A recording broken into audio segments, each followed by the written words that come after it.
Why are you spending 80 million on a guy who we're sitting here going, does he actually start? That makes no sense. Seems like a question. 80 million pounds. I don't know how you justify that. I really don't know how you justify that. Look, I like his attitude. I like his freaking attitude. Anthony Gordon has the best attitude you could have in football, because that's what you need. He's ready to prove us all wrong. What's up, boys? C9 here. Sub to the channel. Don't get left behind. You know the story. JC's not here today. It's just me. It's just DC, man. And you know what? Something important has come. Well, we couldn't record together because, you know, distance and everyone's busy. But something important has just like come up, and it's actually going crazy. And it's Anthony Gordon, right? Anthony Gordon came from Newcastle, and he's playing in Barcelona right now. I think he plays striker or left wing. I'm not sure, one or the other. You know, I don't know too much about this guy. I'm not gonna lie. This is basically, I've heard about him through the grapevine, but I've never actually taken it serious because I don't watch Newcastle games. I've never like dedicated myself to watching Newcastle game. So I wanna check him out. I wanna see what he's about. I wanna see why the FC Barcelona decided to buy him for, I think, 80 million pounds. You know, I think it's all. I think we should do some due diligence and just like find out who exactly is this guy, because I don't know. I don't know much about him. All I know is that he freaking runs around the whole field and he covers I don't know how many meters per game. And he's a striker, but he freaking falls back and then he's able to get back into the attack. I don't know, but we're here to find out. So you know what, Anthony Gordon, look at that. I don't know what's going on, but clearly, you know, clearly the guy is freaking going crazy, bro. 183 meters.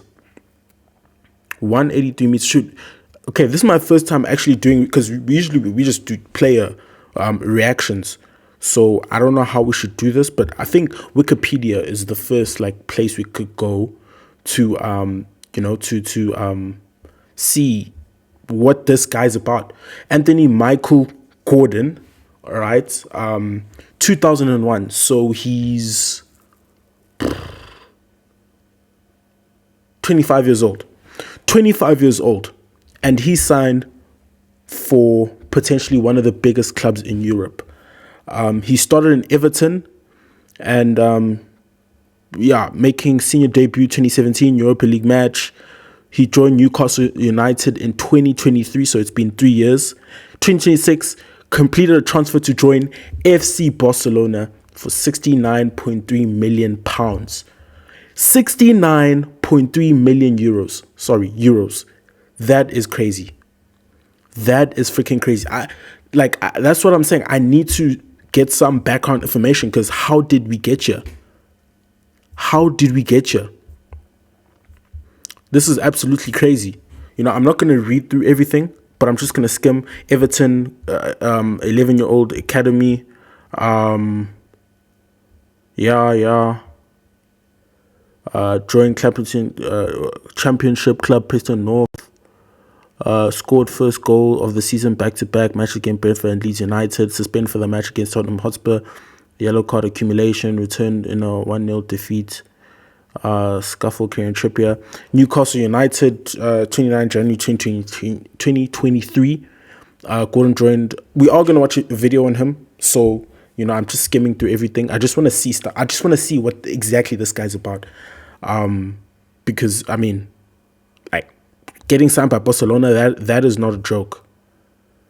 Return 2-0 over Man U. Substitute. Okay. Second Premier League player since to be sent off each of past 3 seasons when he committed a dangerous tackle. Okay, this guy sounds like he's a bit of you know, he's rough. He's rough around the edges. Sounds like he's rough around the edges from what I'm seeing here. And I'm just skimming off like everything I'm seeing. First Newcastle player to score 4 goals in a single match in a European competition. In a single match. Became the only second English player to score at least 10 goals in a single UEFA Champions League campaign following Harry Kane. Okay, so there's something here. There is something here. There is some sort of potential. 29 May 2026, Gordon joined Barcelona. Yes, that was yesterday, 2 days ago. 5-year contract starts from the 1st of July. The deal was worth 80 million euros. 80 million euros. So, what the hell? What the hell? For Everton, 17 to 18 season, 0 goals. 0 goals, 0 goals, nothing. Well, yeah, 0, 0, 0, 0. And then 2021 to 22, 4 goals. What? Oh, okay, this is, total. This is total. National Cup, League Cup, 4 in the whole season, right? That was when he was a bit younger. That's Everton. Then this is Preston North End. For Newcastle, so 25 to 26 season, he had a great season, 17 goals. 24, 25, 9. 23, 24, 12. And he hasn't played for Barca yet. So he's had a total of, what? Okay, this is my first time reading this, so I don't really know. But it looks like 187 appearances, and 47 goals, which is totally decent. But I don't think Barcelona paid 80 million euros for his amount of goals he scored. I think there's something else we're missing, and we're literally about to find. We're about to find out. We are about to find out like what's going on with this kid, with this guy, because I mean, it's ridiculous, crazy. It's absolutely crazy because I still don't know why to this day. So I think, I don't know. There's not much because, I mean, obviously you see Twitter, social media. The guy, the kid is speaking Spanish. He learned Spanish, and he said he knew he was going to play for Barcelona, and he's Newcastle's second most expensive sale to date, straight under Alexander Isak, who's playing for Liverpool. So it's crazy. There's something here. So even Bayern wanted him.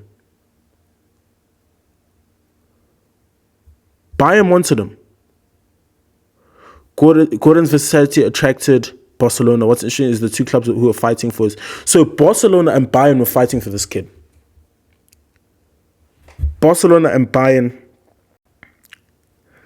Only Kylian Mbappe, Harry Kane scored more goals than Gordon's 10. That is crazy. Anthony Gordon goals scored per 90 minutes.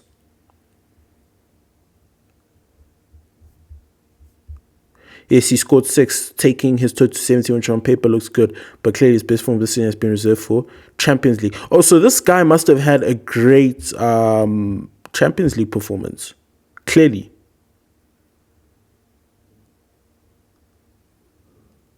And I mean, he's faring pretty decent. Considering he played at Newcastle, he's faring pretty decent against the Barcelona players right now.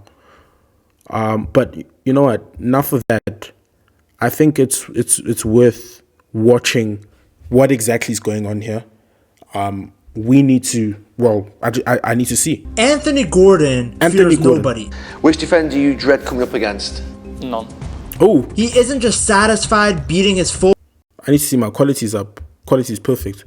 back with some speed. He wants to beat that guy psychologically. Well, first of all, I'd look at the mental side of it and try and beat him psychologically. I'm Psychologically? sort of mentally defeating him because he's thinking, I can't catch him. Gordon is exactly what Flick wanted. He's incredibly fast, Fancy. I'm really quick. someone who takes pride in pressing. And then if you look here now, the next bit is just as important to me because I'm going back the other way. Yeah. And I'm letting him know you're not going to beat me that way as well. Yeah. mentally that's hard for an opposing player. And as shown, he can perform on the biggest European stage. I've always just wanted that opportunity to show UCL. what I can do. Clearly. Because I'm comfortable in myself to know in that environment, I feel like I'll do well. Might see him at some stage as Byrne plays it for. Here's Gordon now, right foot shot, buries it! This is under Newcastle 21. take the lead! He's ready now, right footed with a penalty, and an excellent penalty. Anthony Gordon, he was very impressed for that round of 16 of the Champions League. They like the versatility of this forward, the fact that he's got high intensity, and they really think that he can really adapt to the system. Having said that, a lot of people still have major doubts about the signing. Many see the price tag and immediately question whether Barcelona has once again overpaid for a player who is now universally viewed as world class. Why are you spending 80 million on a guy who we're sitting here going, does he actually start? That makes no sense. Seems like a question. 80 million pounds. I don't know how you justify that. I really don't know how you justify that. I don't know how you... I don't even know what kind of thinking goes into that. I don't know what kind of thinking goes into that.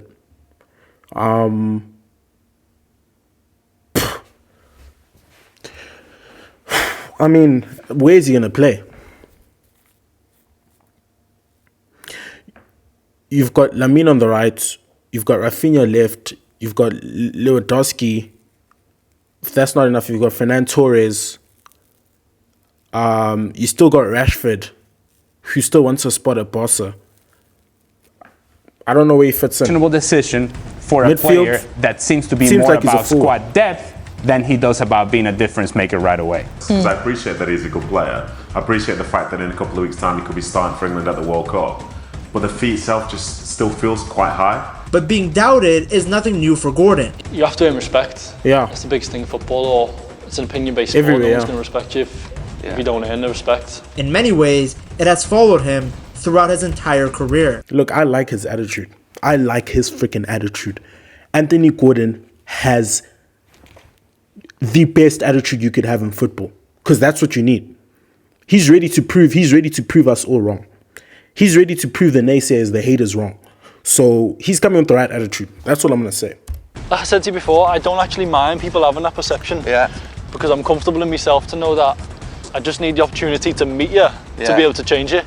And no one's people He's secure, meet me and he's ready to prove us wrong. Change it.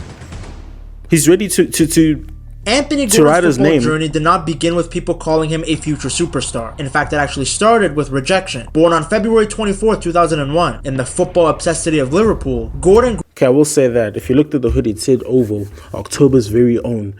Oh no, the kid's tough.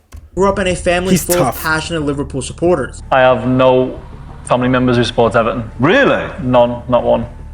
Oh, so they're all Liverpool, yeah. All Liverpool. So Wow. it was quite strange. Like countless kids in the city, his dream was very simple: wear the red shirt at Anfield one day. He joined Liverpool's academy at just 6 years old and believed he was already on the path towards becoming a professional footballer. But that dream collapsed when he was only 11 years old. Liverpool released him from the academy because coaches felt he was simply too small and physically weak to survive in elite football. Why didn't you go there then? So I was at Liverpool and they released me.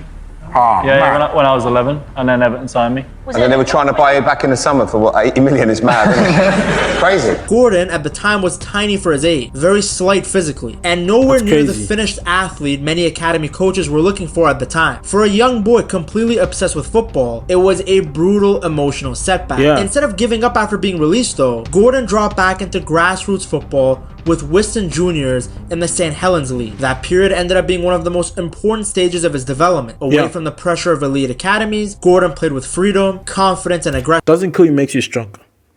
Liverpool releasing him is probably the reason why he's here now.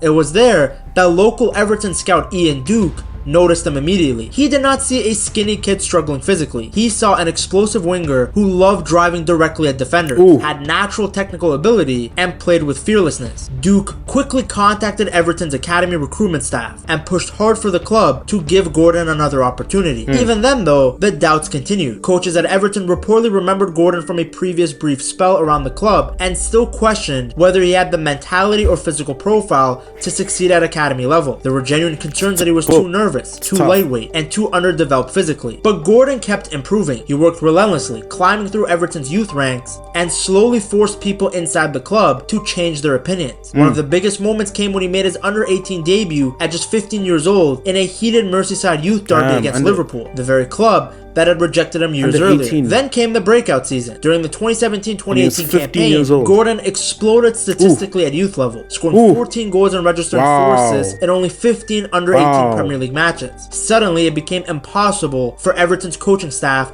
to ignore him anymore. At just 16 years old, he made his senior debut for Everton. If you keep knocking at the door, they can't ignore you. If you keep knocking at the door, they can't ignore you.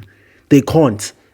And clearly that's what this boy's been doing. In the Europa League, completing one of the earliest major chapters in a career that had already been built almost entirely on proving people wrong. The jump into senior football at Everton gave Anthony Gordon his first real taste of the Premier League, but it also introduced him to the brutal pressure and scrutiny that comes with top-level football. Under Carlo Ancelotti, that's right, Eyebrow Man was managing Everton of all teams, Gordon made his Premier League debut in January of 2020, coming off the bench in a 1-1 draw against West Ham. To be working under as a player. It was crazy, really. I think him just coming to Everton at that time, like we were struggling, such a big name coming into that club at the time it was just weird, really. And I was a young player, so. Were you surprised when it happened? Yeah, very surprised. But he actually gave me my debut, but I think I was too young to actually take in. Wow. His first Premier League start in a Merseyside derby against Liverpool. Even though Everton clearly believed in his potential, his early years in senior football were anything but smooth. Gordon still looked raw, emotional, and inconsistent. He had the pace, the confidence, and the energy, but there were still huge questions about his end product and decision making. This is why Everton decided to send him on loan to Preston North End in February of 2021. The championship was viewed as the ideal environment for Gordon to toughen up physically, gain regular first team minutes, and learn how to survive in a demanding senior environment. People around the club were optimistic, but the reality of the loan spell was rough. Gordon struggled badly. Across 11 appearances, he failed to score a single goal or register an assist. I mean, those are Garnacho numbers. His talent was obvious in flashes, but his overall game... Those are Garnacho numbers. That's crazy. And I freaking love Nacho. That's the crazy game thing. Lacked maturity. After his debut against Rotherham United, Preston manager Alex Neil openly pointed out the biggest issue holding him back, and that was Gordon's decision making. Many Everton supporters watching the loan spell became deeply skeptical about whether Gordon would eventually become a high-level Premier League player. At that stage of his career, the hype around Draco Malfoy was fading fast. But when he returned to Everton for the 2021-2022 season, everything suddenly changed. The club itself was falling apart. Everton was in complete chaos and dragged into a desperate relegation battle. Under new manager Frank Lampard, Gordon unexpectedly became one of the emotional faces of the survival fight. What made fans connect with him was not his elite statistics or polished football. Gordon's not the most aesthetically pleasing player who plays with flair. It was his effort. Gordon played with visible anger and intensity. This is a guy who chased every loose ball, sprinted constantly, pressed aggressively, and looked like one of the only players on the pitch who genuinely understood how much the club was suffering. Naturally, Everton supporters immediately connected with that energy. He scored his first goals for the club in a 3-2 loss against Brighton, then followed it up with a massive deflected winner against Manchester United at Goodison Park. Even though his numbers were not the best, I mean, he got 4 goals and 40 appearances across all competitions. Fans and teammates voted him Everton's Young Player of the Year because of the emotional energy he brought to the squad during one of He looks explosive, he looks powerful. He's just... Like, look at the way he runs. He runs with, like, purpose. He runs with attitude. He's just a ball of energy. Just, you know, waiting to be harnessed in the right place, bro. Bro, I resonate with this guy, bro. I resonate with this guy a lot, bro. Like, he's tough. He's tough. Like, damn, the way he runs, like, the way he moves. It's like he moves with intent and purpose. Like every movement is intentional. Like there's something behind, bro. It's just it's inspirational. It's inspirational, bro. I don't know how else to say it, but like the darkest periods in the club's modern history. But football moves fast, especially when pressure, money, and poor form all collide at a struggling club. The relationship between Anthony Gordon and Everton completely collapsed during the 2023 season. Everything started to unravel during the summer of 2022 when Chelsea made a massive push to sign him. Reports suggested that Chelsea were willing to pay close to £60 million, which was an enormous amount of money for a player who was still developing. Everton refused to sell, but the transfer saga changed the atmosphere around Gordon completely. Many supporters felt the attention started to affect them mentally. Suddenly, Gordon was no longer viewed as this hard-working local academy kid fighting for the bag. People started expecting him to become Everton's main attacking star almost overnight, especially with key players injured and the squad falling apart around him. And he simply could not handle that responsibility consistently. His performances dipped badly, the goals disappeared, the assists disappeared. Frustration inside the fan base started growing every single week. Supporters complained constantly about his lack of end product. Many felt he was becoming selfish on the ball, forcing shots and dribbles instead of combining with his teammates. At one stage, Gordon went nearly half a season without registering a single goal or assist for Everton. He did it for a complete year at Newcastle, but I'll get to that later. As the team's results worsened, the criticism became nastier and more personal. You received a relentless amount of sort of attention, scrutiny, whatever you want to call it. How was it? Because obviously I know you're mentally strong, we've talked about that outside, but was the points where you think this is getting difficult?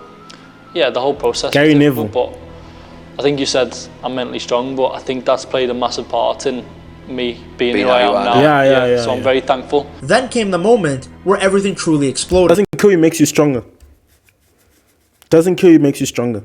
On January 14th, 2023, Everton lost 2-1 at home to bottom of the table Southampton in one of the ugliest atmospheres Goodison Park had seen in years. Thousands of furious supporters protested against the club after the match. As Gordon attempted to leave the stadium in his car, a crowd of angry fans surrounded the vehicle and physically blocked the road. Lampard later publicly pleaded with supporters not to confront players near their cars, but the damage had already been done. From Gordon's perspective, the relationship beyond repair. He reportedly felt isolated, scapegoated, and abandoned by the club during one of the most difficult moments of his career. And once he decided he wanted out, things deteriorated even faster. That's the thing, a lot of what you see on the media is club driven, and crazy. I didn't really care too much to change the perspective because I'm very comfortable in myself and how it ended, and ultimately I got what I wanted. I joined Newcastle. Determined to force a move away, Gordon stopped showing up to training for multiple consecutive days.